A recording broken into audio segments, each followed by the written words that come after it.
बोलो जयकारा बोल मेरे श्री गुरु महाराज की जय। गुरु ब्रह्मा गुरु विष्णु गुरु साक्षात परमेश्वरा गुरु पारब्रह्म स्वामी गुरुदेव महेश्वरा तमेव माता च पिता तमेव बंधु च सखा तमेव विद्या च द्रविण तमेव मम देव देवो वंदो चरण सरोज गुरु मधु मंगल जय सेवत निर होते हैं सागर से गुरु जी के सिमरण मात्र से तासे सर परम प्रगटे जगत में जीव का निस्तार ने शब्द न बनाए सुंदर जीव का खोतार ने नम्रता दीनता से भेंट सतगुरु लीजिए मैं हूँ शरणागत तुम्हारो दास अपना कीजिए। बोलो जयकारा बोल मेरे श्री आज 24 सितंबर और वार वीरवार आज का हमारा दैनिक सत्संग का कार्यक्रम जो हम अमृतवाणी सेवा ट्रस्ट हरिहर सत्संग मंडल की तरफ से करते हैं, आज हम उसकी शुरुआत करते हैं। कहीं कहते हैं कि सत्संग स्थान पर जाने की क्या आवश्यकता है। प्रत्येक स्थान का अपना अपना प्रभाव होता है। जैसे शराब खाना, जुआ घर, नृत्यशाला का बुरा प्रभाव मन पर पड़ता है, तो सत्संग स्थल के पावन वायुमंडल का प्रभाव क्यों नहीं पड़ेगा। सच्चा सन्यासी किसी पर बोझ नहीं डालता, बल्कि वह कईयों के मन का बोझ दूर करता है। जिन्होंने स्वयं नाम जपने एवं अन्य को नाम जपाने में समय व्यतीत किया, उन्होंने ही समय का वास्तविक लाभ ग्रहण किया। लाभप्रद सौदा करना चाहते हो तो संत सतगुरु से करो, वह असत्य के बदले सत्य देगी। सतगुरु तुम्हें जिस वेश में रखकर भक्ति करावे वही वेश उत्तम है। मन के कहने पर जिद ना करो। हजारों सूर्य चढ़े हों परंतु बिना सत्संग के आंतरिक अंधकार भी नष्ट नहीं होता। बेकार को कार्य में लगाना ही उसे उत्तम एवं वास्तविक संयोग देना है। जो नाम नहीं जपते उनका मन कैसे शुद्ध होगा, और मलिन मन वाला दूसरों की सेवा क्या कर सकेगा। यदि करेगा भी तो छल ही करेगा। किसी को कुसंग से हटाकर सत्संग की ओर ले जाना उसे जीवन दान देना है। कर्ता धर्ता मालिक को समझकर उसकी मौज अनुसार प्रसन्न रहने जैसा सुख का अन्य कोई साधन नहीं है।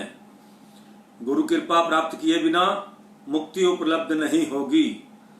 प्रभु की भक्ति जाति पाति पर आधारित नहीं, सच्चे दिल से जो भी उसकी चाह करेगा वही उसे प्राप्त कर लेगा। गीता में भगवान श्री कृष्ण फरमाते हैं, चेतन मनुष्य के लिए निराकार की अपेक्षा साकार रूप की भक्ति सरल और लाभप्रद है। नदी समुद्र में मिल जाती है तो वही रूप बन जाती है अथवा समुद्र कहलाती है। इसी प्रकार अगर मनुष्य भगवान में लीन हो जाए तो उन्हीं का रूप बन जाए। कभी भी निराश ना हो, आस ना छोड़ो, साहस ना त्यागो, अपने को अकेला ना समझ ईश्वर को अंग संग समझो। दुखों के पश्चात सुखों की बारी आती है। भक्ति मार्ग में वाद विवाद करना हानिकारक है। यदि कोई जीव मनोरंजन मात्र के लिए भी वाद विवाद करे तो उससे भी परहेज करना चाहिए। दृढ़ विश्वास एवं निरंतर परिश्रम के समक्ष कोई भी दुख चिरकाल तक नहीं ठहर सकता। यदि कोई मनुष्य प्रतिकूल परिस्थितियां देखकर निराश होकर बैठ जाए तो उसे सफलता कैसे प्राप्त होगी। इसलिए हमेशा साहस से काम लेना चाहिए। जो कोई ये कहे कि मुझसे अमुक काम नहीं हो सकता तो यह समझना चाहिए उसे अपने मालिक की कृपा तथा दया पर विश्वास नहीं है। तो इस तरह करके आज के जो है हमारे अमृत वचन जो है ये आपको, इसमें हर एक वचन जो है अगर हम उसके ऊपर सत्संग करना शुरू कर दें, एक एक वचन के ऊपर, ये एक वचन के ऊपर जो है कई पेज लिखे जा सकते हैं, कई कितना लंबा आपसे बात की जा सकती है कि हर चीज जो है ये इसका जो है मतलब जो है हर चीज का अगर हम विस्तार पूर्वक निकालें तो आपको जो है कई बार हम निकालते भी हैं एक एक लाइन का मतलब। तो मालिक ने शॉर्टकट लिखा है, सारी बातें जो हैं ये शॉर्टकट कहते हैं ना, संक्षिप्त सत्संग है एक तरह का। इस एक बात को दिमाग में बिठा लो तो जो है, अब देखो पहले ही लाइन आपको मैंने सुनाया, कहीं कहते हैं कि सत्संग स्थान पर जाने की क्या आवश्यकता है, तो इसका प्रत्येक स्थान पर अपना अपना प्रभाव होता है। अब हम शराब घर में जाते हैं, जैसे क्लब वगैरह में जाते हैं, और आज के टाइम में मैक्सिमम लोगों ने क्लब की मेंबरशिप ले रखी है, तो वहां पे जाते ही किस तरह से जो जाने वाला रोज का है उसका मन कितना खिल उठता है, अपने सहयोगियों को, अपने जो उनके साथ क्लबिंग करके ताश खेलते हैं, विस्की पीते हैं, तो उस तरह के लोग जब इकट्ठे होते हैं इकट्ठे क्लबों में, तो उनको एटमॉस्फेयर ही अलग होता है वहां पे। तो बिना उसके जो बातें भी होती हैं वो भी दुनिया भर की, कहाँ की कैसे कैसे बातें होती हैं आपको क्लब वालों को। तो मोस्टली आज की जनरेशन जो है मेरे ख्याल जो सुन रही है वो मोस्टली जाती होगी या नहीं भी जाती होगी, तो कभी कभी गए होंगे, उनको पता होगा कि एटमॉस्फेयर कैसा होता है। और जहां जुआ चल रहा हो वहां का भी एटमॉस्फेयर कैसा होता है आपको पता ही है। नहीं भी दिल करता तब भी आप देखते देखते जो है वहां पे अपना कहीं ना कहीं अपना थोड़ा बहुत तो खेल ही लोगे आप। वहां का माहौल भी जो है घर में भी ऐसा ही होता है। लोग डांस बार में जाते हैं तो वहां भी आप देखा होगा कि किस तरह से माहौल हो जाता होता है। तो सभी कहीं ना कहीं जीवन में इंसान को इन सारी जगहों पे कहीं ना कहीं, सभी को तो नहीं कह सकता लेकिन 80-90% लोग जाते हैं और कहीं ना कहीं वास्ता जरूर पड़ता है। कोई अपने फ्रेंड के साथ जाता है, कोई किस उम्र में जाता है। आजकल के बच्चे तो मेरे ख्याल मोस्टली सभी जाते हैं, क्योंकि आजकल आपको पता है कि हुक्का बारों का बहुत ज्यादा ये अखंड बन चुका है, बड़ा भारी विनाश कहते हैं ना, विनाश के लिए। पहले क्या होता था, बहुत रेयर, हमारे टाइम के अंदर बहुत रेयर एक आधे डांस बार होता था, बड़े नामी होते थे, पूरी दिल्ली में 3-4 थे। वहीं लोग वो लिमिटेड लोग जाते थे, बड़े जो इस लाइन के लोग होते थे जिनको कुछ पता होता था। आप देखो कि दिल्ली के बारों के अंदर, डांस बार के अंदर, मैं अपने जमाने की बात कर रहा हूं, आज से 30 साल पहले की बात बता लो, 35 साल पहले की बात, तो पूरे हरियाणा और इधर यूपी के और इधर उधर से भी लोग आते थे, तब भी वहां पर रश नहीं होता था। तो आप सोचो कि इस लाइन के अंदर कितनी संख्या थी, कम संख्या थी, मतलब इस तरह के सिस्टम के अंदर गलत रास्ते जाने वाले लोगों की कितनी कम संख्या होती थी। ये नहीं कि किसी युग के अंदर या किसी टाइम के अंदर, या आज से 50 साल पहले पाप नहीं थे, चोरी नहीं थी। हम अपने दादा परदादा वगैरह से सबसे सुनते हैं कि गांव में चोर आते थे, जब पीछे से जहां हम रहते थे तो वहां चोर आके तेल लगा के आते थे, शरीर पर पकड़े ना जाएं। तो इस तरह करके, ये नहीं कि चोर डकैती या हत्या या ये चीजें पहले नहीं थी, लेकिन बड़ी रेयर थी, बहुत कम थी, बड़े कम लोग होते थे चोर। आज क्या है, हम कहीं भी सड़क पे जा रहे हैं सेफ्टी महसूस नहीं करते। क्यों नहीं करते? पहले हम कितने आराम से सड़क पे जहां मर्जी बैठ जाते थे, इंडिया गेट जाते थे, पैदल ही चले जाते थे। जब हम अपने घर से पैदल ही इंडिया गेट चले जाते थे और कहीं भी घूमते रहते थे, कोई पकड़ने वाले का या किसी को बच्चा उठाने वाला गिरोह या ऐसा कोई जो आज जो है गंदे तरह के, दुनिया भर के गंदे काम हैं कि आपके बच्चों को सड़क पर अकेले जाने से खतरा ही खतरा है। आज अपने परिवार के साथ जो है, पहले पैदल घूमते थे, गाड़ी का इतना सिस्टम नहीं होता था, तो मतलब कि आज हम गाड़ी में भी सेफ्टी महसूस नहीं करते। परसेंटेज बढ़ गया है पाप का, हम कहीं भी सेफ नहीं है। लड़ने मरने वाले, पैसे खोसने वाले, जंजीर उतारने वाले, सोना चोरी करने वाले और हर तरह के घटिया लोग जो हैं, इंसान सड़क पे घूम रहे हैं। क्यों? क्योंकि हमारा सिस्टम सारा गंदा हो गया है।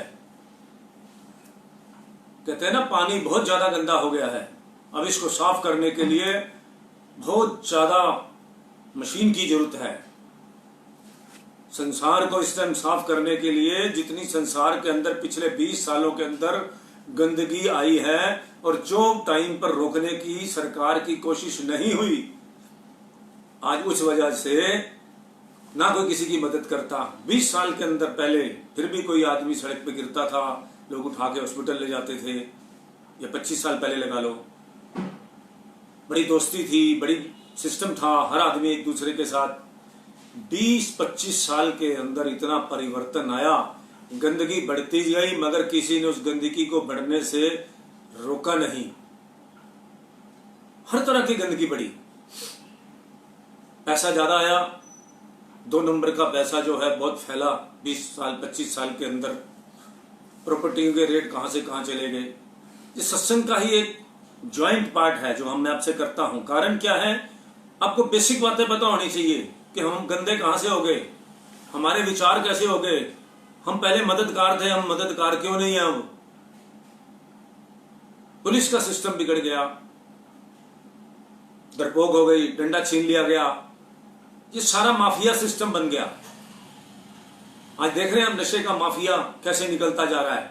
और अभी टारगेट कहां तक है सरकार का, आप सोच भी नहीं सकते। इन नशेड़ियों को पकड़ने का, इन नशेड़ियों को सरकार जो है वो कहां तक, निशाना कहीं और है सरकार का। सरकार वहां तक जाएगी जहां आप सोच भी नहीं सकते, नशे के बड़े बड़े लोगों तक जाएगी।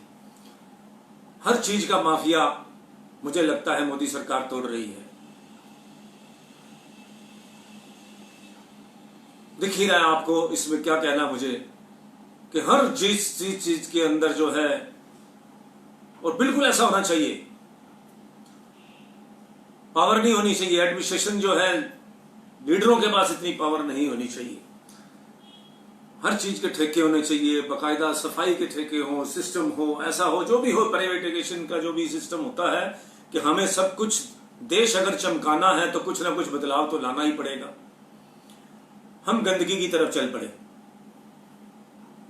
बच्चों को अंदर आते गंदी हो गई, बाहर विदेशी बातें सुन सुन के, इधर का सुन के, उधर का सुन के। हमारी आज देखिए कि आज हमारी बहनें जो है, दिल्ली शहर की बात कर रहा हूं, बाकी जो बाहर दूर दूर लोग सुन रहे हैं उनका मुझे आइडिया नहीं है। जो शहरीकरण जो हुआ वो इतना गंदा हो गया है कि आज जो है कई तरह के नाम की विस्की और सिस्टम ऐसा आ गया जो लेडीज भी पीती हैं,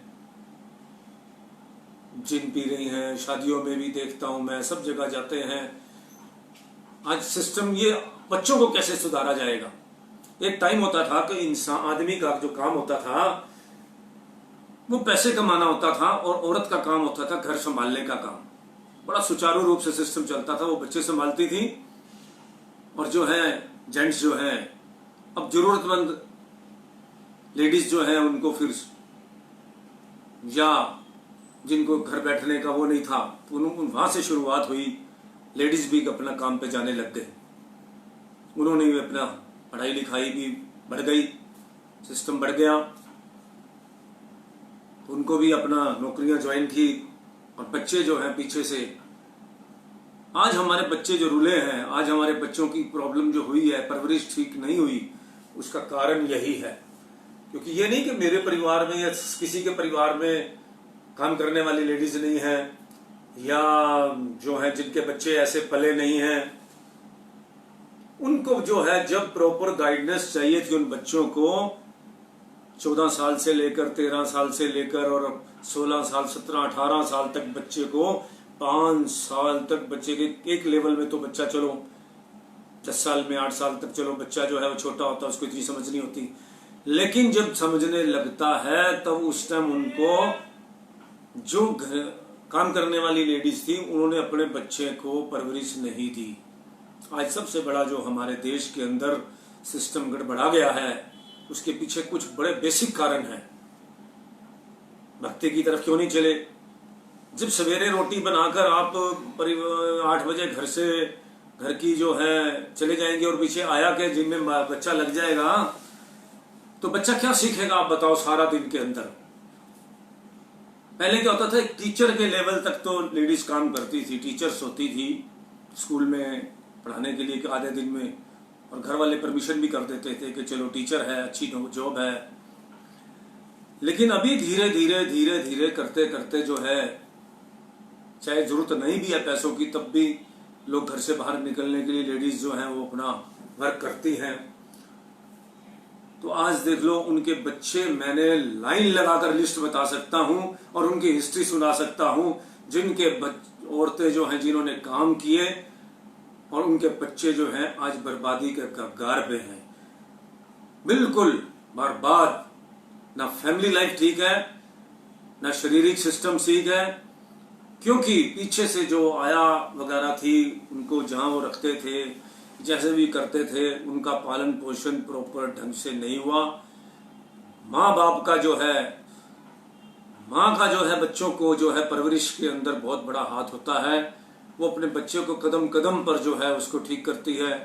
कई बच्चे नानी के पास, कोई दादी के पास, कोई कहीं बच्चे छोड़ छाड़ के जो है नौकरियां करते हैं, तो वो जो है एक नुकसान है बड़ा। काम करना कोई बुरी चीज नहीं है, लेकिन जो जरूरतमंद नहीं भी थे, पैसे की कोई दिक्कत नहीं है, एक आदमी अच्छा कमा रहा है, उसको अपना घर संभालना चाहिए था मेरे हिसाब से।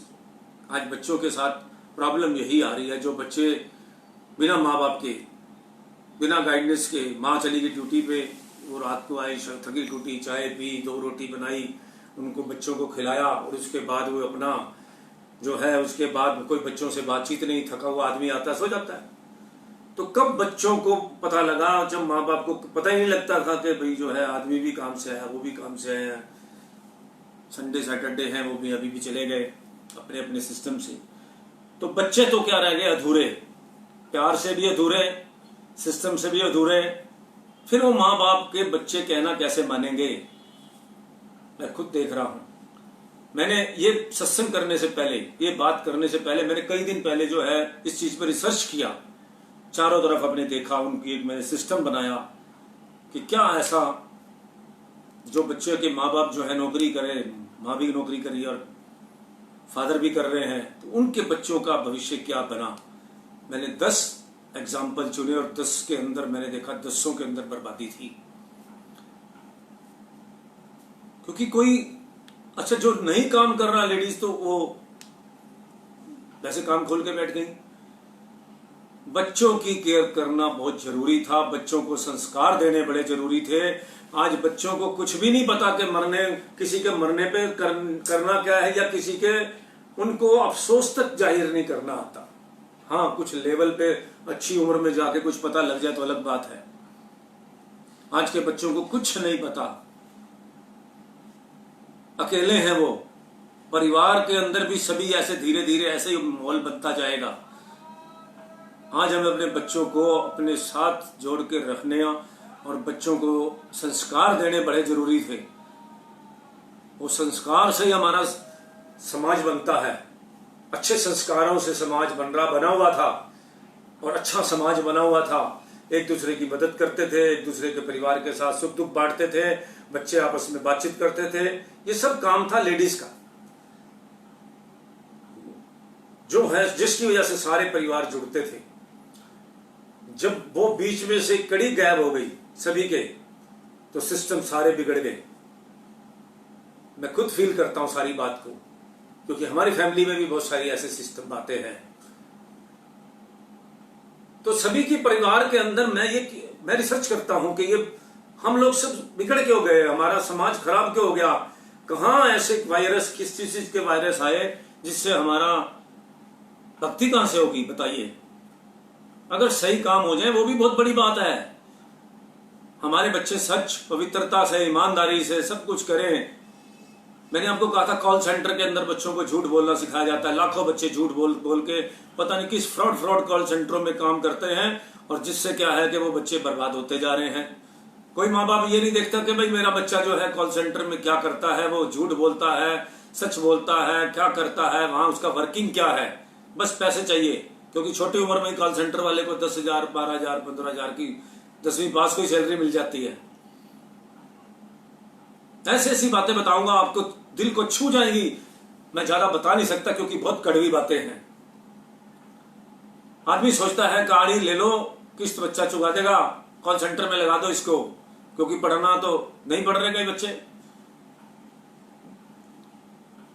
तो संसार कहां जा रहा है? उल्टी दिशा में जा रहा है।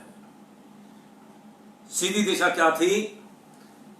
सीधी दिशा थी कि अपने परिवार को, अपने बच्चों को साथ रखकर, आज समय आ गया दोबारा से। मैं आपको फिर बता रहा हूं, ये कोरोना जल्दी से जाने वाला नहीं है, ये तो अभी और सीधा करेगा, सिस्टम बनाएगा, जो भी है। लेकिन आज इस समय से हमें बहुत कुछ सीखना चाहिए।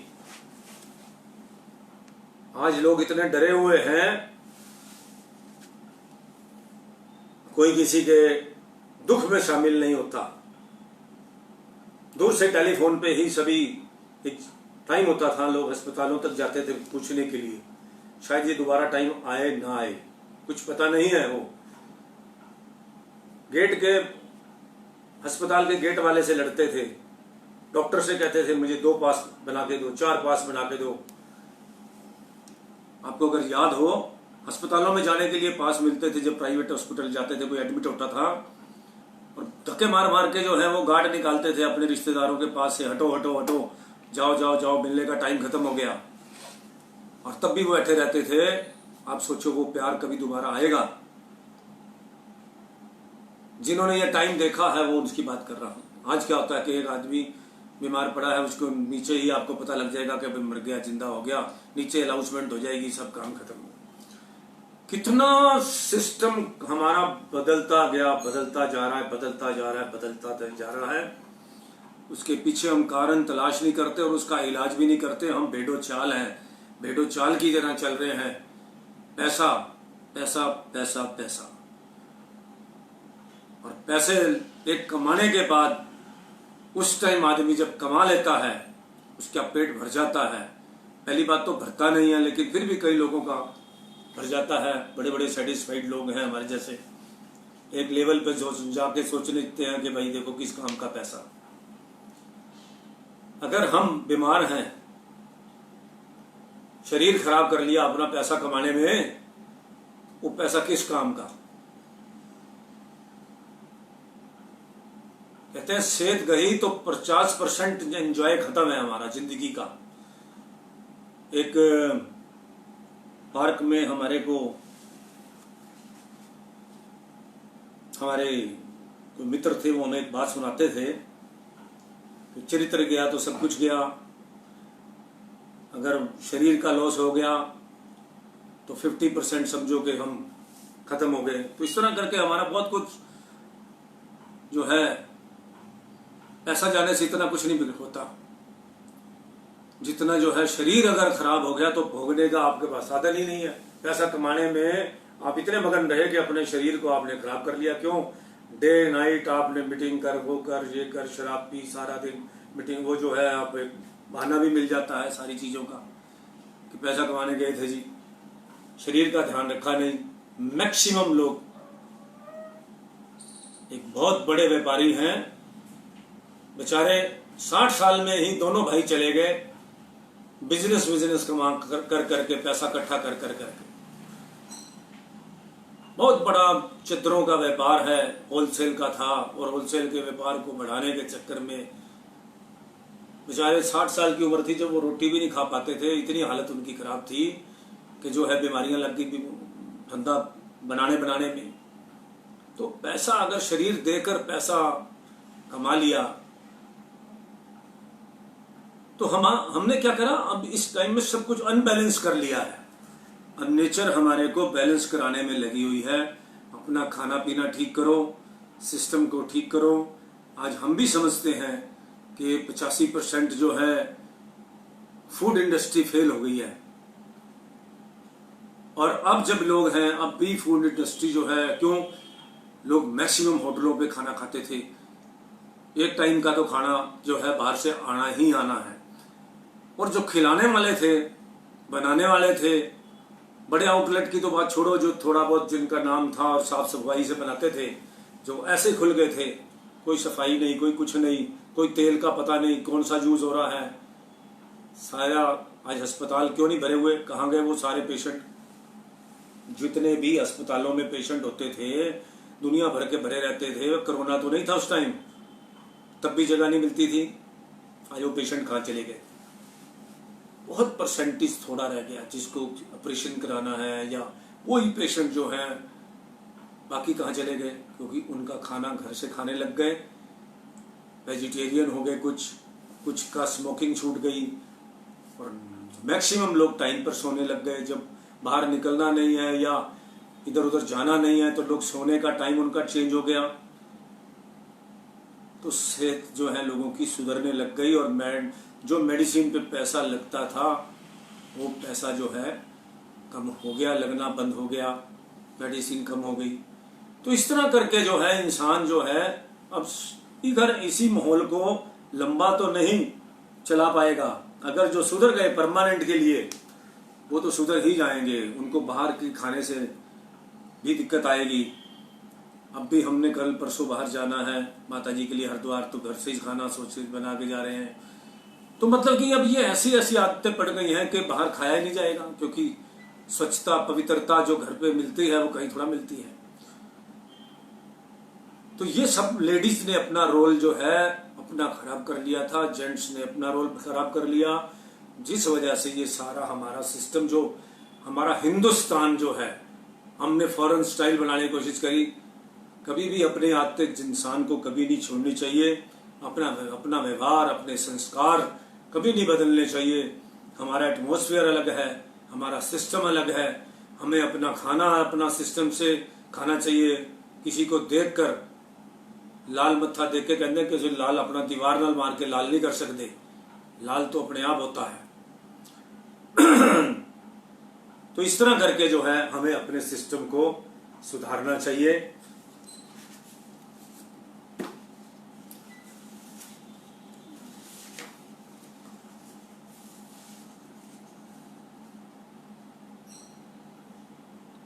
महापुरुषों का कथन है कि जही घट प्रेम न सैंचरे, सो घट जानी मसान, जैसे खाल लोहार की सांस लेत बिनु प्राण।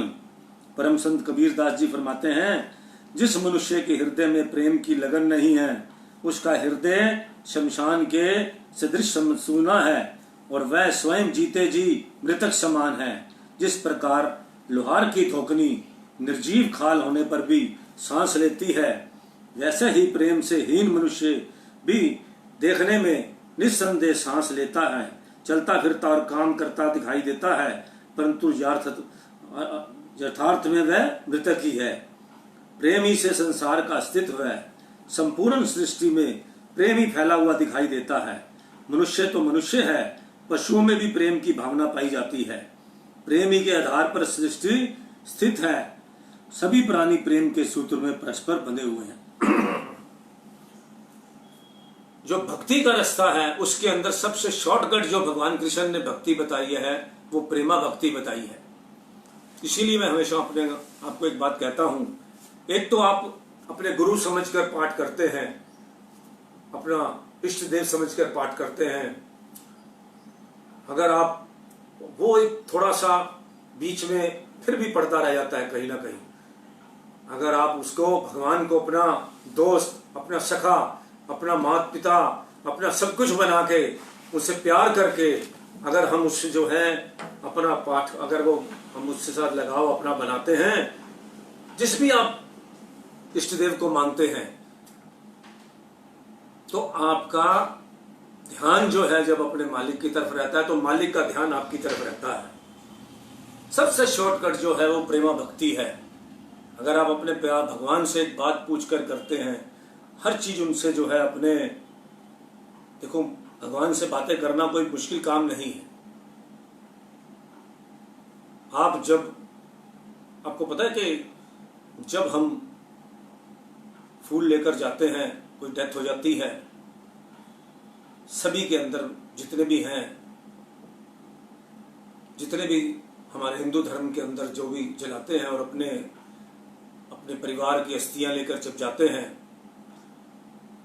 तो पहले क्या होता था, अभी भी होता है कि उसको हम एक सीट रखते हैं गाड़ी के अंदर, जी आप बैठिए, उनको कहते हैं जब अस्थियां लेकर। फिर उसके बाद जो है रास्ते में कुछ खाते हैं। मैं तो 3-4 बार गया हूं, जो प्रोसीजर है वो बता रहा हूं आपको। फिर उसके बाद जहां भी खाना खाते हैं कि उसकी थाली लेते हैं अलग से, उनको भी कहते हैं कि आप खाइए, चाहे माता हो चाहे पिता हो चाहे कोई भी आप रिश्तेदार को अस्थियां लेके जा रहे हैं, पूरे रास्ते हम उस सम्मान के साथ लेकर जाते हैं और उसको जाके वहां प्रवाहित करते हैं। इसका कारण क्या है? हमारा मरने के बाद भी इंसान की अस्थियों, आप देखो अस्थियों के बाद इंसान, मेरे ख्याल से तो जो मैंने पढ़ा है कि वो आदमी का चाहे सूक्ष्म शरीर है चाहे कोई भी है, वो अपने धाम को चला गया। चलो हमारे गरुड़ पुराण के हिसाब से 13 दिन 15 दिन जो है अस्थियां हैं, उसमें कोई वो नहीं है। लेकिन हमारे को पहले के टाइम के अंदर इतना प्यार होता था, हमारा मुंह नहीं छूटता था, उन अस्थियों से भी मुंह नहीं छोड़ता था कि हम जाके प्रवाहित करें। और पूरे रास्ते हम किस तरह से अपने मोह को दूर करते जाते थे, अपने मोह को तोड़ने। ये सारा प्रोसीजर उसके लिए नहीं हो रहा, उसके लिए जो आत्मा गई है उसके लिए प्रोसीजर नहीं है जी, हम अपने आप को शांत करने के लिए प्रोसीजर है हमारा, कि हम उससे मोह करते थे, उस शरीर से जो जिनकी शरीर छोड़ गए कोई भी रिश्तेदार, और उनके लिए हम किस तरह से उनको इज्जत मान सम्मान देकर विदा करने का अपना एक, फिर जब उनकी अस्थियां प्रवाहित हो जाती थी तो लगता था कि अब वो हमारे साथ से चले गए, हमने उनको इज्जत पूर्वक जो है विदा कर दिया। उसके बाद भी जिनका मोह नहीं टूटता था, फिर उसके बाद उनको हम क्या करते हैं, ये सारी बातें जो है हमारा उनके साथ प्यार होता था। जो परिवार का सदस्य जाता था, 13 दिन तक रस्म चलती थी, 13 दिन तक जो है गरुड़ पुराण की कथा चलनी है, पाठ चलना है, और ऐसा फीलिंग होती थी कि जैसे वो जो आत्मा है वही है, सब कुछ है। और उसके बाद जो है हम उसको प्रवाहित करके आते थे, तब जाके कुछ हमारा प्यार घटता था। उसके बाद फिर 17वां करने तक जो है और प्यार घटता था। धीरे धीरे हम अपने उसमें लेवल में आते थे, नहीं तो रोते रहते थे, या रोते भी थे बहुत लंबे तक, जिनके साथ प्यार जितना होता था। मगर आज आप देख ही रहे हैं, आज की स्थिति देखिए, आज की भी चलो देखो, साल से पहले देखो, कोरोना से पहले भी देखो, अब मरने का सिस्टम जो है बड़ा, अब तो फॉर्मेलिटी रह गई है कि अगर लेके जाना है, फूल लेके जाना है तो भाई एक रिवाज है, उसके लिए सीट छोड़नी है, फिर वो करना है, फिर रास्ते में खाना ऐसे करना है। जैसे पंडितों ने बता दिया हमें उनसे प्यार नहीं है, तो आत्मा भी कौन सा प्यार करती है? फिर आत्मा को भी पता होता है कि ये जो है मोह टूट गया, प्यार नहीं है। जिनका होता है उनको वो अपने तोड़ने के लिए अपने साधन करते हैं, उससे मोह हटाने के लिए। ये सब पहले इतना मोह होता था एक टाइम के अंदर, आपको पता होगा, जो पुराने लोग जानते हैं कि कितने दिन रोना धोना चलता था, कितना। अब धीरे धीरे धीरे धीरे धीरे सब खत्म हो गया। अब तो बस जो है चौथा फटाफट चौथे पे ही क्रिया करी, उठाला किया, सिस्टम किया, हरिद्वार गए, सब कुछ गया। ये तो मैं इसलिए बता रहा हूँ कि लेटेस्ट दिख बता रहा हूँ आपको सारी बात। तो इसी तरह भगवान जितना कहते हैं, जितनी प्रीत कुटुंब से इतने हरि से होए, चला जाए बैकुंठ में पला न पकड़े कोई। तो कुटुंब से जो है इतना प्यार होता था कि बहुत मुश्किल हो जाता था सारा उनसे अपना मन तोड़ना बड़ा मुश्किल होता था। और अब सिस्टम सब बदल गया। तो सभी प्राणी प्रेम के सूत्र में परस्पर बंधे हुए हैं। अपना मन किसी से लगाने अथवा अर्पण कर देने का नाम ही प्रेम है। संसारी मनुष्य जगत के मिथ्या पदार्थों में मन लगाता है और मन उसके अर्पण कर देता है। इस प्रकार मन ने प्रेम का एक ढोंग बना रखा है और इस मनोरंजन से चित्त प्रसन्न रहता है। यदि मन में प्रेम का भाव न होता तो प्रसन्नता भी प्राप्त न होती। अर्थात जगत की प्रीति से मन में जो प्रसन्नता अथवा उल्लास दिखाई देता है वह इसलिए कि प्रेम प्रीति का ही दूसरा नाम प्रसन्नता है। प्रेम के बिना चित्त में प्रसन्नता नहीं, उन्माद नहीं, उल्लास नहीं। यह दूसरी बात है कि जगत के मिथ्या पदार्थों में प्रेम होने से जो प्रसन्नता या उल्लास की प्राप्ति होती है वह अस्थायी तथा नाश्वर है। वह इसी कारण कि जिस वस्तुओं के साथ प्रीति की जा रही है वह स्वयं अस्थिर, चंचल और नाशवान है। किंतु गुरुमुख पुरुष अपने मालिक के सच्चे प्रेम में सदा मगन रहते हैं।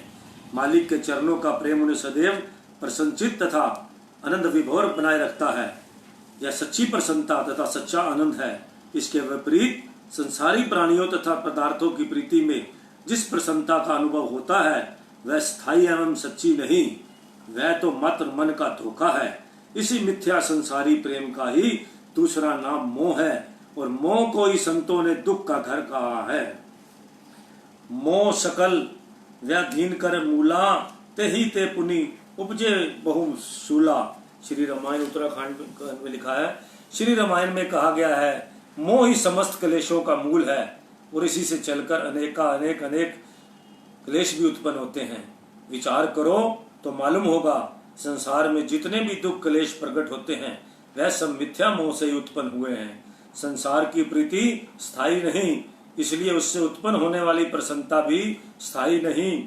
थोड़े समय के लिए स्थायी आनंद की उपलब्धि अवश्य होती है, परंतु स्वार्थ खत्म होने के बाद और विषय शक्ति का परिणाम अनंत दुख ही दुख है। यह मीठे फल जहर भरे हैं, सुख थोड़ा और विपत घनेरी है। संतों ने कहा है संसार के मधुर भासने वाले विषय भोगी के फल प्रकट में अवश्य रसीले प्रतीत होते हैं, परंतु इसके भीतर विष भरपूर है। मिथ्या मोह और विषयों में प्रीति करने का फल अस्थायी एवं निम्न कोटि का सुख है और परिणाम स्वरूप महान कलेश का सामना करना पड़ता है। इन संसारी पदार्थों में मन लगाने का परिणाम भयानक तथा अत्यंत हानिकारक है। महापुरुषों ने मोह का भयावह प्रतिफल बताया है। वह यह है कि मोह के कारण आत्मा जन्म जन्मांतर पर्याप्त नीच एवं त्रिगत योनियों का शिकार होती रहती है। जैसे कि वचन है अंतकाल जो लक्ष्मी सिमरे, ऐसी चिंता मही जो मरे, सर्प जोनी वली अवतारे। हरिबाई गोविंद नहु मति बिसारे, अंतकाल जो स्त्री सिमरे, ऐसी चिंता मही जो मरे, वेसना जोनी वली अठतारे। अर्थात मतलब कि वो उसको जो है विश्वा बनने का जो है सिस्टम है। जो मनुष्य मृत्यु के समय धन पदार्थों का चिंतन करता है और उन्हीं का चिंतन करते हुए शरीर त्यागता है, उस मनुष्य को बार बार सर्प की योनि में जन्म लेना पड़ता है। इसलिए भाई परमात्मा का नाम कभी भी विस्मृत ना हो, जिससे कि अंत समय भी परमात्मा का चिंतन ध्यान बना रहे। जो मनुष्य मृत्यु के क्षणों में स्त्री का स्मरण करता है, उसी के चिंतन में प्याग त्यागता है, वह बार बार वेश्या की गति को प्राप्त करता है। जो मनुष्य अंत समय संतान को याद करता है, उसे याद करते हुए भी शरीर त्यागता है, वह बार बार सुअर की योनि में पड़ता है।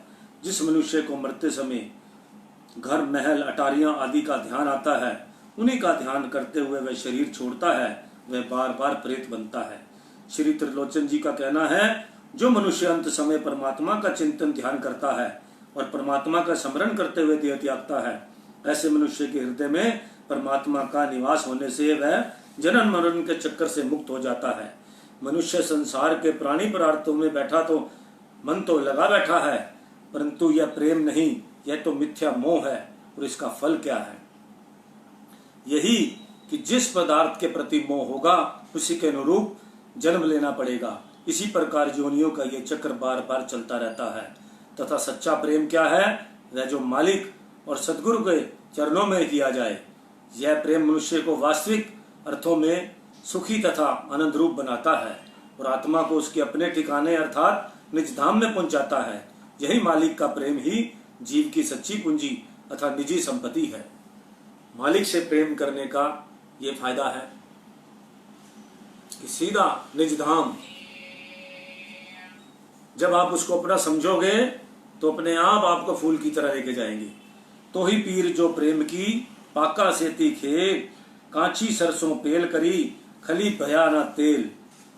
जिस प्रकार कच्ची सरसों को कोल्हू में पेलने से तो खली बनती है और ना ही तेल निकल सकता है, इसी प्रकार मिथ्या संसारी मोह से ना तो लौकिक सुख प्राप्त होता है और ना ही परलौकिक अर्थात आत्मिक आनंद की उपलब्धि हो सकती है। जीव, यदि तेरे चित्त में प्रेम की आकांक्षा है तो मालिक के चरणों में दृढ़ प्रीति कर और फिर प्रेम के इस खेल को निर्भय पूर्वक खेल।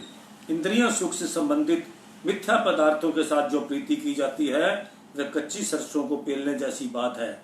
इसकी ओर से ध्यान हटाकर मालिक के चरणों का प्रेम ही चित्त में दृढ़ करना चाहिए, जिससे कि लोक भी सुधरे और परलोक भी सुधर जाए। नानक कचड़िया सियो तोई दृढ़ सजना संत पकया, ओहो जीवंदे बिछड़े ओई सुए मुए न जई छोड़े। अर्थ गुरबानी में कथन है ये। श्री गुरु नानक साहिब फरमाते हैं, जीव जिसकी प्रीति कच्ची और अस्थिर है अर्थात जो साथ नहीं निभा सकते, उनसे प्रीति का नाता तोड़ और उन सच्चे मित्रों अर्थात संत सदगुरुओं की खोज कर जो प्रीति को निभाने वाले हैं, इसके साथ प्रीति का टूट संबंध स्थापित कर, क्योंकि संसारी मित्र तो इसी जीवन में ही साथ छोड़ जाता है, जबकि संत महापुरुष मृत्यु के उपरांत भी तेरे साथ ही रहेंगे। हमारे सच्चे मित्र तो वस्तुतः वही हैं जो अंतकाल में भी साथ दें तथा जहां धर्मराज जीव से उनके कर्मों का लेखा मांगे वहां भी हमें छुड़ाने के लिए उपस्थित रहें।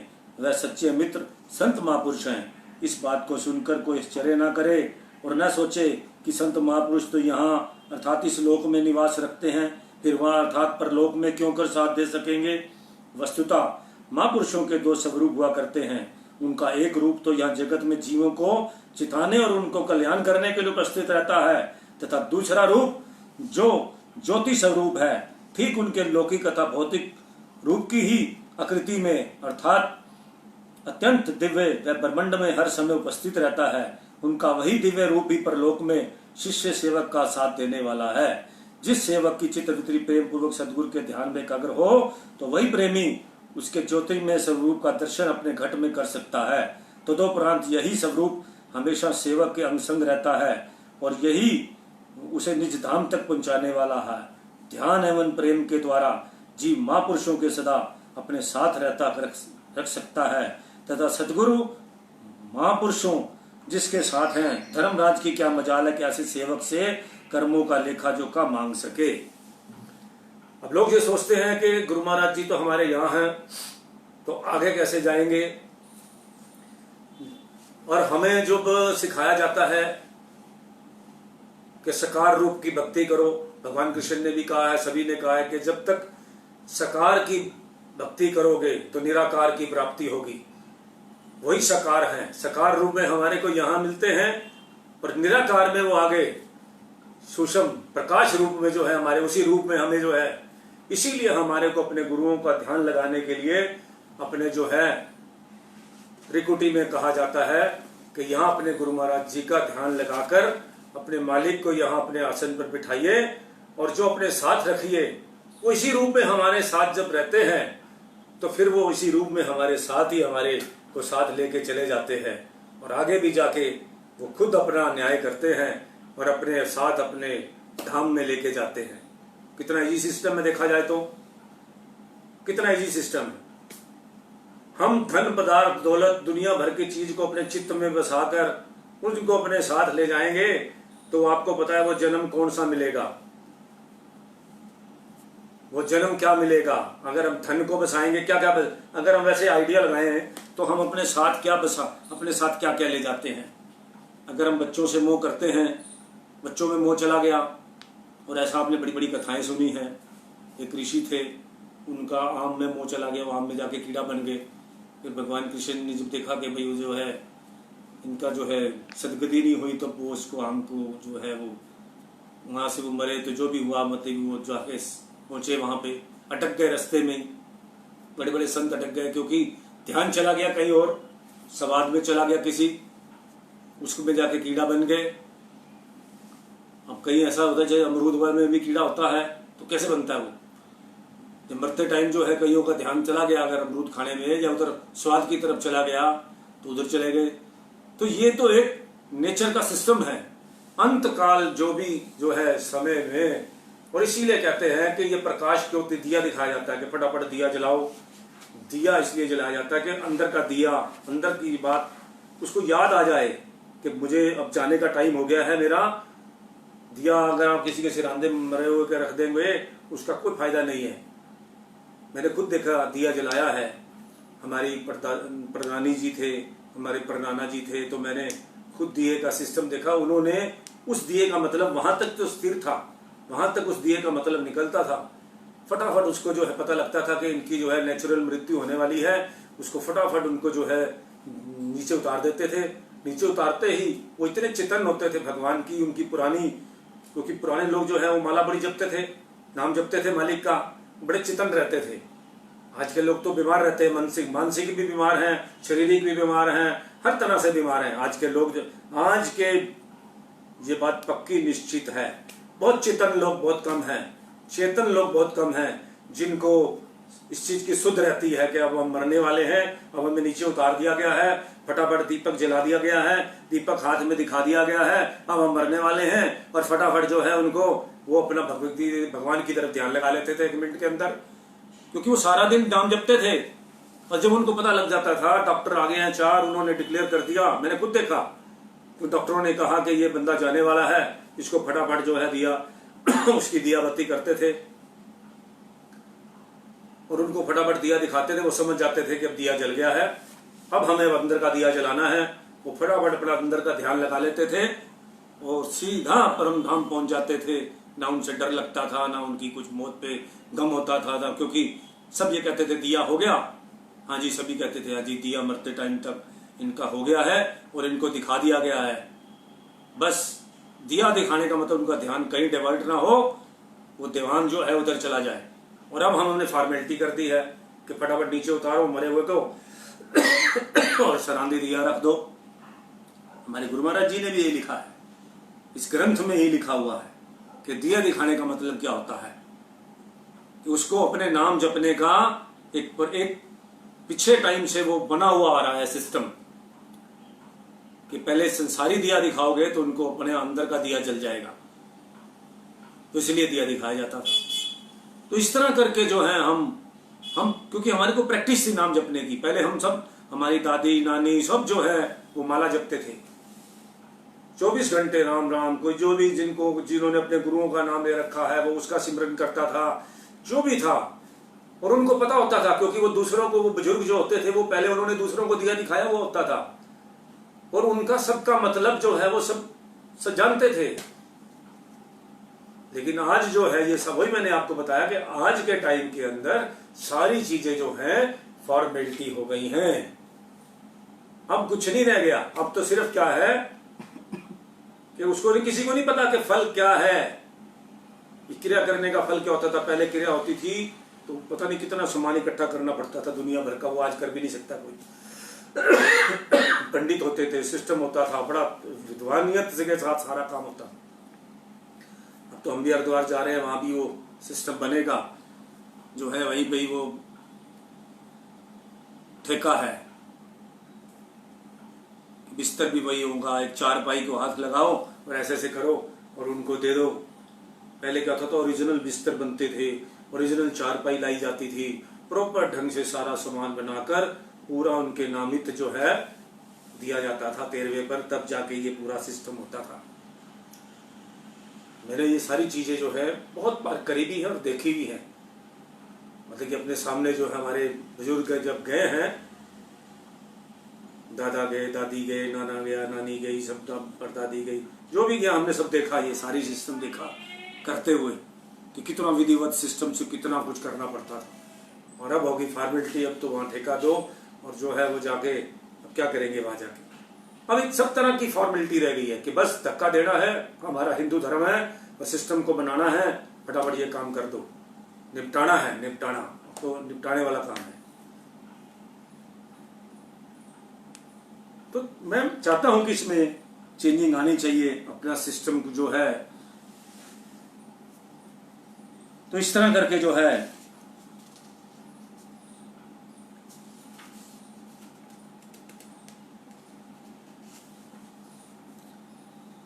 तो महापुरुष जो हैं आगे सूक्ष्म रूप में भी वहां विद्यमान होते हैं। इसीलिए ध्यान लगाया जाता अपने गुरु महाराज जी का कि आप निश्चिंत हो जाएं कि यहां भी हैं और वहां भी हैं।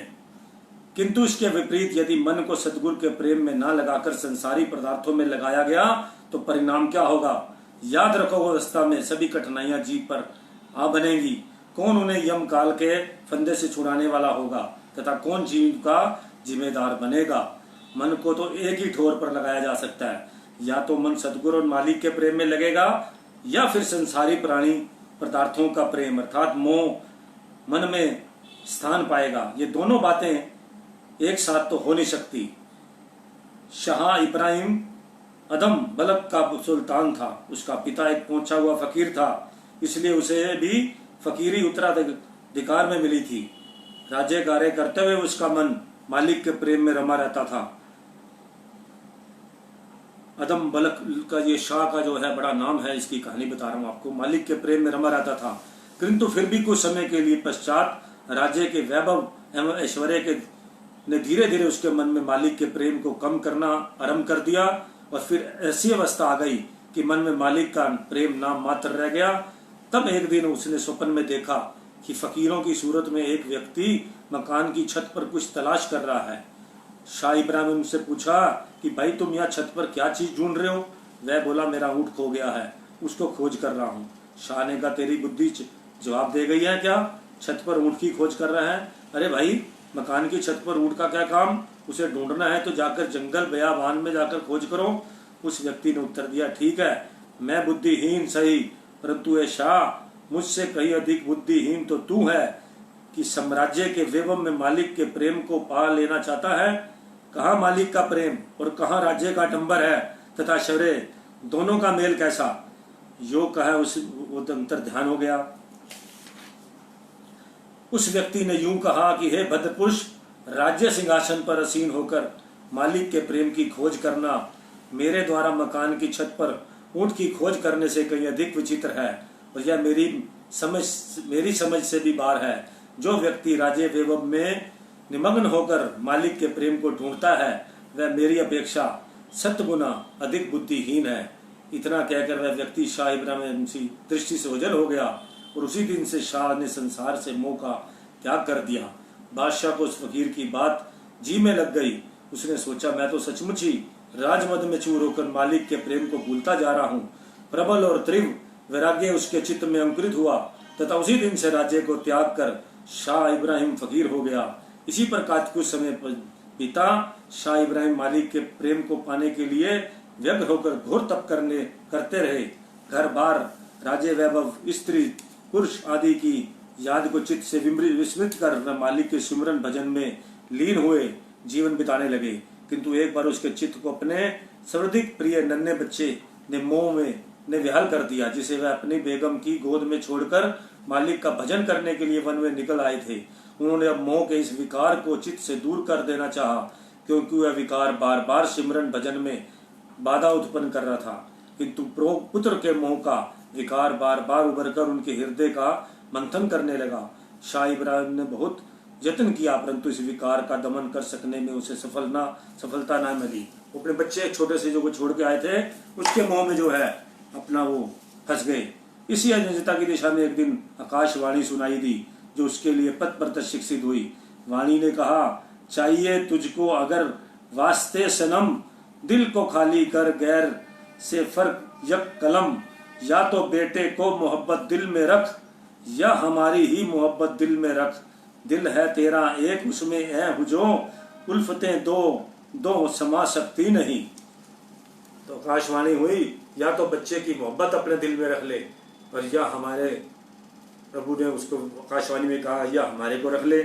ए शाह, यदि तुझे प्रीतम से मिलने की कामना है, या तो अपने चित्त को अन्यों की प्रीति से सरलता स्थिर कर, और अपने मन में या तो पुत्र के मोह को स्थान दे, या अपने प्रेम को मन में लगा, क्योंकि तेरा मन तो एक ही है जिसमें दो दो प्रेम एक साथ कदबी नहीं समा सकते। इस आकाशवाणी ने उसके इस संपूर्ण यथार्थ के अनावरण कर दिया, और वह पुत्र स्त्री परि बंधु वादी के मोह उसके चित्त से सरता रिक्त करके प्रेम में लीन हो गए, जिससे कि उन्होंने महापुरुषों का पद प्राप्त किया। इस प्रकार हजरत इमाम हसन और हजरत इमाम हुसैन साहब की भी एक कथा है। यह दोनों हजरत अली के पुत्र थे। तो ये जो है बाकी कल का होगा। अभी हमारा बाकी का जो है अनंत सिंह आपको जो है गुरुमा जी के वचन सुनाएगा। बहुत ही शानदार सत्संग।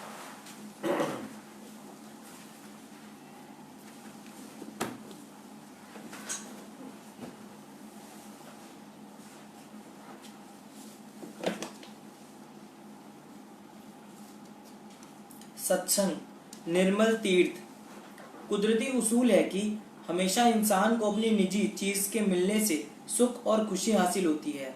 अपनी और बेगानी चीज में बड़ा भारी अंतर होता है। जो बेगानी चीज है वह चाहे कितने बड़े दर्जे की और कितने बड़े मूल्य की हो तो भी वह आखिर बेगानी है। अगर थोड़े समय के लिए वह बेगानी चीज मिल भी जाए तो भी इस बात का भरोसा नहीं कि वह कब छीन ली जाएगी।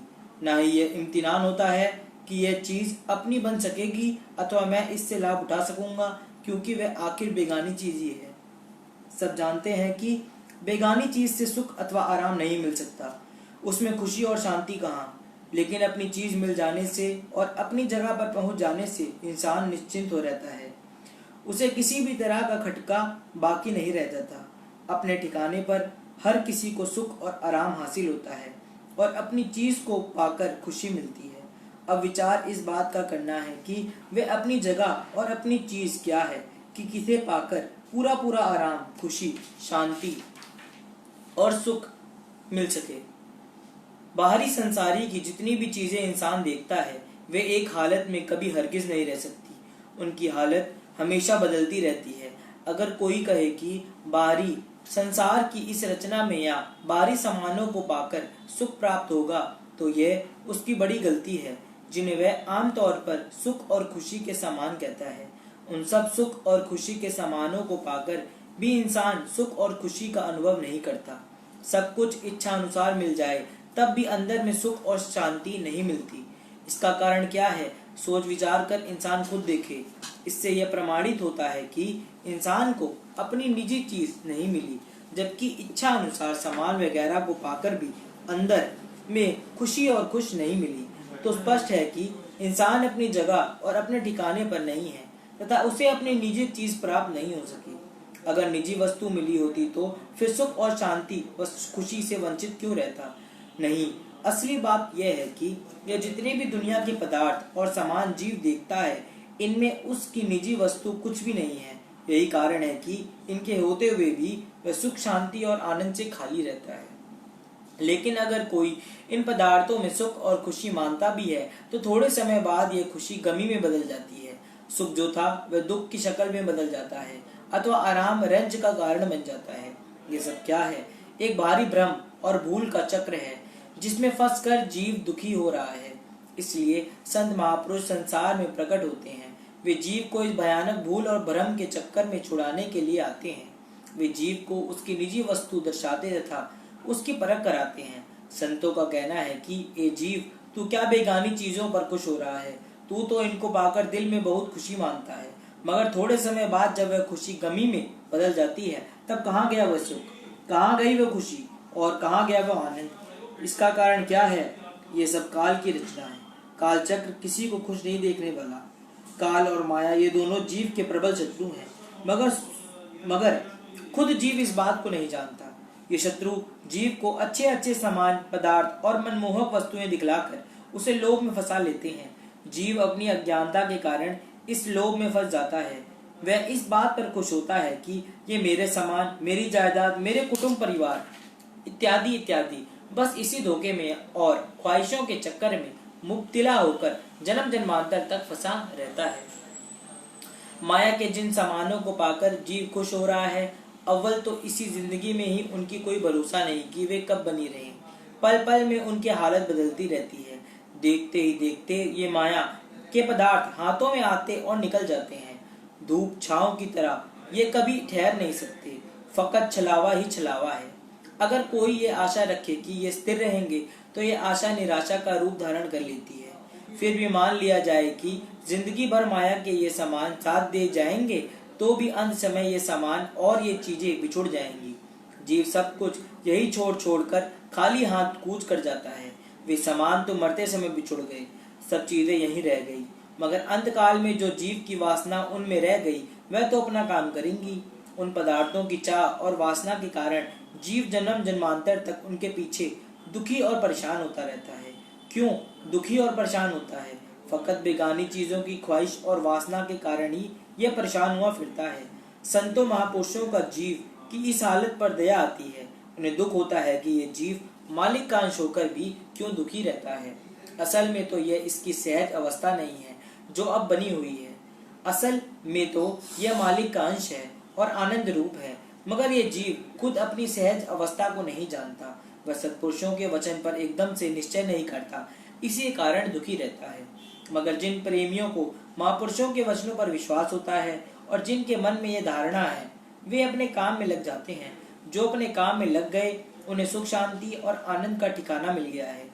जिस तरह पहले कहा जा चुका है कि हमेशा अपनी और निजी चीज को मिलने से और अपने निजी ठिकाने पर पहुंचने से सुख मिलेगा, दूसरी सूरत में किसी को भी सुख हरगिज नहीं मिल सकता।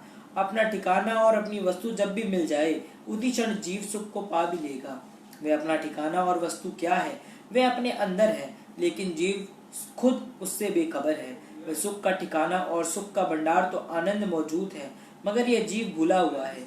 इस भूल और भ्रम को दूर करने के लिए सत्पुरुष जो वास्तव में कुल मालिक का रूप होते हैं, मानुष चोले में आते हैं। इंसान को उसकी असली चीज दर्शाने के लिए और निश्चय कराने के लिए वे उसी की शक्ल सूरत बनकर आते हैं। क्योंकि हम जीन से प्यार और मेल मिलाप हो सकता है, गैर जीन से मिलाप नहीं हो सकता। हम जीन्स पर भरोसा और विश्वास होता है। हम जीन्स के वचन पर निश्चय हो सकना आसान है, इसलिए सत्पुरुषों को उसका हम जीन्स बनकर आना पड़ता है। अगर जीव सत्पुरुषों के वचन को मानकर असलियत का निश्चय कर लें तो उसका कल्याण होने में देर हरगिज नहीं। प्रथम तो जीव सत्पुरुषों के बाहरी स्वरूप और बाहरी वचन को माने, तब अंदर में भी उनके वचन अनुसार निज स्वरूप और निज वाक को देखे। कमी फकत यही है कि महापुरुषों के स्वरूप और वचन पर विश्वास नहीं। यही विश्वास और ध्यान दृढ़ नहीं है, बल्कि इसके बजाय अन्यान्य ध्यान तसव्वुर अंदर में पुख्ता हो चुके हैं। अगर सत्पुरुषों का विश्वास और ध्यान पुख्ता हो जाए तो फिर कभी तिल भर की भी नहीं होती। फिर तो जीव तुरंत सत्पुरुषों के साथ मिलकर एक हो जाते हैं। लेकिन यही विश्वास और यही निश्चय होना कठिन हो गया है। असलियत कुछ और है, लेकिन जीव कुछ और ही निश्चय कर बैठा है। यद्यपि निज वस्तु और निज ठिकाना अंदर है, तथापि उसके अंदर में होते हुए भी जीव को निश्चय नहीं होता। जीव का निजी स्थान और निजी चीज कहीं बाहर नहीं, बल्कि वे अपने अंदर है। अंदर में क्या है? अंदर में सद्गुरु का शब्द और निज स्वरूप है। यही वास्तव में निज नाम है। यही आत्मा है, बल्कि आत्मा की भी आत्मा है। यही जीव और ईश्वर का मिलाप कराने का असली साधन है। अगर इसे अपना लिया जाए तो जीव मालिक से उसी प्रकार मिल जाए जैसे कि धातु से मिलकर धातु एक रूप बन जाती है। धातु मिले फूनी धातु कहू सिफती सिफती समाई। जिस तरह खरे और खोटे सोने के मिसाल हैं, उसी तरह मालिक और जीव भी हैं। वे दोनों एक धातु हैं, दोनों सोना है, मगर एक में कुछ कदर खोट और मिलावट शामिल है। उसे ताव देकर शुद्ध करने की जरूरत है। मालिक भी सोना और जीव भी सोना। अंतर केवल इतना है कि मालिक तो खरे सोने की मिसाल है और जीव खोटे सोने की तरह है, क्योंकि उसमें मिलावट अथवा खोट शामिल हो गया है। किसी जीव में कम और किसी जीव में अधिक, लेकिन खोट है अवश्य। यदि खोट ना होए तो तुरंत मिलकर एक हो जाए, मगर यही तो कमी है कि जीव रूपी सोने में खोट शामिल है। इसलिए वह खरे सोने में नहीं मिल सकता, अन्यथा वास्तव में दोनों एक रूप है। जब तक सूरती में खोट है तो वह सार शब्द से मिले क्यों कर, वे दोनों मिलकर याग जान कैसे हों। जब खोट जीव में से निकलेगा तब तो जाकर मिलेगा। खरे और खोटे का जोड़ नहीं मिल सकता, इसलिए यज्ञान नहीं हो सकते। माया की मलिनता और खोट जीव के अंदर से निकल जाए तब मालिक के साथ उसका जोड़ मिले। खोट बाकी है, इसलिए असली और निजी वस्तु नहीं मिल रही। इसी खोट को दूर करने के लिए ही महापुरुष भजन अभ्यास अथवा सुमिरन, ध्यान और सेवा से जीव की सुरति को शुद्ध करते और निज स्वरूप में मिलाने का उपाय करते हैं। इंसान के मन और बुद्धि में दिगर मायावी चीजों के ध्यान तस्वर बसे हुए हैं। अगर इनकी बजाय सद्गुरु का ध्यान पुख्ता और दृढ़ हो जाए तो एक पल के अंदर उनके निज स्वरूप में मिल सकता है। मगर यही काम जब तक नहीं हो जाता तब तक मिलना संभव है। फकत यही काम करना है और इसी के कर लेने से सब कुछ मिल जाएगा। जब अकल और दिल दोनों ही तस्वर में लग गए तो अपने लक्ष्य पर जीव को पहुंचा ही जाना है। लेकिन इसी अवस्था को पाने के लिए ही तो सब कार्रवाई करने की जरूरत है, अर्थात सब तरफ से ख्यालों को हटाकर फकत मालिक के ध्यान में और सद्गुरु के सार शब्द में लगाए। जब कोई इस पर अमल करे तो मंजिले मकसूद पर पहुंचने में देरी क्या है। इसलिए सत्पुरुष जीव को भजन, ध्यान और सेवा में लगाते हैं ताकि अंदर से खोट निकले और यह उनसे मिल जाए। बस सत्पुरुष इसी खोट और मिलावट को निकालते हैं। जीव खोट को नहीं छोड़ना चाहता, वही खोट से चिमटा हुआ है। जब खोट को छोड़े तो मिलकर एक रूप हो जाए, दूसरी सूरत में कैसे मिल सकता है। सत्पुरुष बतलाते हैं कि यह जितनी भी माया की मिलौनी सूरती में आ गई है, यह सब खोट है। यह सब काल की चीजें और काल के समान है। जीव की असली और निजी वस्तु तो उसके अंदर में है। अंदर में मालिक का स्वरूप समाया हुआ है, लेकिन उसकी तरफ ध्यान देने की जरूरत है। ये शब्द अभ्यास का इशारा है। इससे प्रकट होता है कि इंसान के अंदर ही प्रयागराज का पवित्र तीर्थ है, जिसमें मन को स्नान कराने की उसकी सब मलिनता और खोट दूर हो जाते हैं। वहां स्नान कराने से जब मन शुद्ध हो जाता है तो उसी स्थान पर मालिक की ज्योति का दर्शन है। वहां अनहद शब्द की धुन होती है और उसके सुनने से खोटी बुद्धि नष्ट होकर सच्चा ज्ञान प्रकट होता है। वहां आकाश से अमृत रस बरसता है और उसे पीकर सुरती शांत और तृप्त होती है। जो कोई घट के इस भेद को जान लेता है वही परम गुरुदेव का मिलाप हासिल कर लेता है। ये अपने घट के अंदर का प्रयागराज तीर्थ है, जहाँ गंगा, यमुना और सरस्वती तीनों धाराओं का संगम है। इसे प्रयाग संगम भी कहते हैं। जिसकी सुरती वहां पहुंचकर स्थिर हुई, वे मालिक से मिलकर एक रूप हो गया। 3 प्रकार के तीर्थ हुआ करते हैं। प्रथम सबसे बड़ा तीर्थ तो यही घट का तीर्थ है, जिसका वर्णन ऊपर हुआ। फिर जिसकी सुरती इस तीर्थ में स्नान करके निर्मल और पवित्र हो, उस पवित्र पुरुष को दर्शन दूसरा तीर्थ है। तथा जिस स्थान पर ऐसे पवित्र पुरुष अर्थात सत्पुरुष निवास करते हैं, वह स्थान तीसरा तीर्थ है। दुनिया में जितने भी प्रसिद्ध तीर्थ हैं, उनकी महिमा और बड़ाई यही है कि वहाँ महापुरुषों के शरण पड़े हैं, इसलिए वे स्थान और वे जगह पवित्र मानी जाती है। इसी घट के तीर्थ में सुरती को ले जाना है। यही तीर्थ स्थान और देवस्थान की निशानी है कि जहाँ अनहद शब्द की ध्वनि होती है और ज्योति का प्रकाश होता है। जो कोई इसमें सुरती का स्नान कर लेता है, उसकी सुरती धोई जाती है, उसमें से माया, मलिनता और खोट निकल जाते हैं। फिर वही निर्मलता सुरती मालिक से मिलकर एक रूप हो सकती है। यही जीवन का सच्चा लक्ष्य और ध्येय है, जिसे प्राप्त करना है। बोलो जयकारा बोल मेरे श्री गुरु महाराज की जय। आज हम अपना दैनिक सत्संग यहीं पर समाप्त करते हैं। राम राम, जय सिद्धानंद, सत श्री अकाल।